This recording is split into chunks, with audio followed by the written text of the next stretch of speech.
Hey, Steve with Texas Snow out here. I just changed out the belt idler pulley, the belt tensioner assembly, and the serpentine belt on my daughter's 2009 BMW X3. It's a 6-cylinder, 3-liter, and it is in the xdrive30i. Okay, so I ordered these parts from FCP Euro, and they hot shot it out here in about 3 days. Everything was in working order. Everything was packaged well. Happy with their service. I'll be using them again. As you can see here, the cost was $93.67 to get it out here. The dealership, and I was just there a few days ago, wanted to charge me $500 to $600 on this job, and I said, forget you, and I just said, time to go ahead and order the parts and take care of this myself. And I like to do that anyway, but I also like to know how much I'm saving, so it makes me feel good and gives me brownie points with the hot life. All right, so anyway, here we go. These are the three parts I ordered: drive belt idler pulley, belt tensioner assembly, serpentine belt. Okay, remember, all for under $100. The belt is a Continental, has a 5-year warranty, and these pulleys need to be torqued down to a certain foot-pounds. And I did the research online, and the best I could find, and even the directions at online through FCP Euro confirmed it. On this drive belt idler pulley, you want to torque that down to 25.5 foot-pounds. And then on this belt tensioner, you want to torque that down to 18.5 foot-pounds, and then a quarter turn. Okay, so basically, once you get to the 18.5, you want to take your wrench, your ratchet, and you want to go where it's at the 0 mark, the 12 o'clock mark, and you want to go to 3 o'clock. Okay, but of course it all depends on where you can get your ratchet in. The best way I could get it in on this particular car was going to be at 12 o'clock to 3 o'clock because of the size of my ratchet. But if you have a longer ratchet handle, you might want to go from 9 o'clock to 12 o'clock.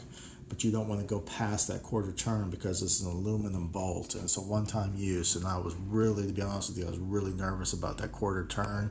There was a lot of resistance, but it made it. I thought it was going to pop, and if it pops and it cracks, strips, what have you, you're going to have a bad day and an empty wallet. Okay, let's just put it that way. All right. So another thing that I found out was it's hard to find the this belt loop location. Okay, how to put the belt back on. I looked and looked, and finally I just looked at my daughter's car, and I said, let me just write a diagram on this piece of paper so that when I put it back on, when I put the belt on, I get it right, okay, straight from where it was before. So I made this diagram so I can use it for reference when I put the belt back on. I wanted to share it with you. All right, so what we have here is the belt coming around, alternators and pulleys, okay, coming all the way around everything. And this is the path that it's following, okay? There we go. So if you're not quite sure where the tensioner pulley is, it's right here, located kind of like dead center. The bolt is going to be up here, okay, right underneath, right about here, right slightly above the tensioner. Okay, is going to be your bolt that you're going to use. And then the other pulley is right here. The bolt on this one's going to be dead center on the pulley. And that's the one you want to lock down to 25.5 foot-pounds. And then this tensioner pulley is the one you want to lock down to 18.5 foot-pounds plus the quarter turn, okay? Now, let's see which one. There's two sides to this belt. There's a flat side and there's a rib side. If you're looking down at your engine block, the top of the belt is going to be flat. Okay, so the underside is going to be ribbed.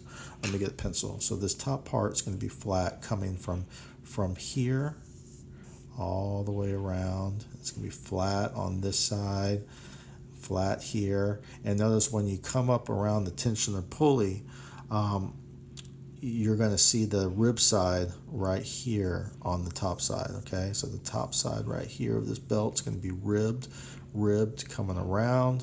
ribbed on the underneath side here and flat on the outside here. So like when you're looking down here at the belt at the bottom, all the belt right here is going to be ribbed right here, and then the part you can't see on the bottom is going to be flat, okay? And it's going to be ribbed coming through here, ribbed around on the left side of the idler pulley. And if you notice here, the belt's only going to touch half of this idler pulley is coming on from the left side here, coming up and around. So the left side of the belt right here is going to be ribbed. The underside touching the pulley, the one that's making contact with the pulley, is going to be flat. And of course, since it's flat right here, it's going to be flat coming around here, and therefore it's going to follow it through, and it's going to be flat, okay? So hopefully that helps you, okay? It helped me. Hopefully it helps you.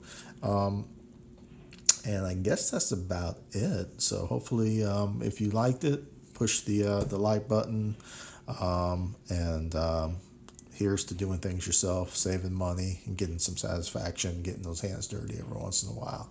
All right. Steve with Texas Know How, over and out.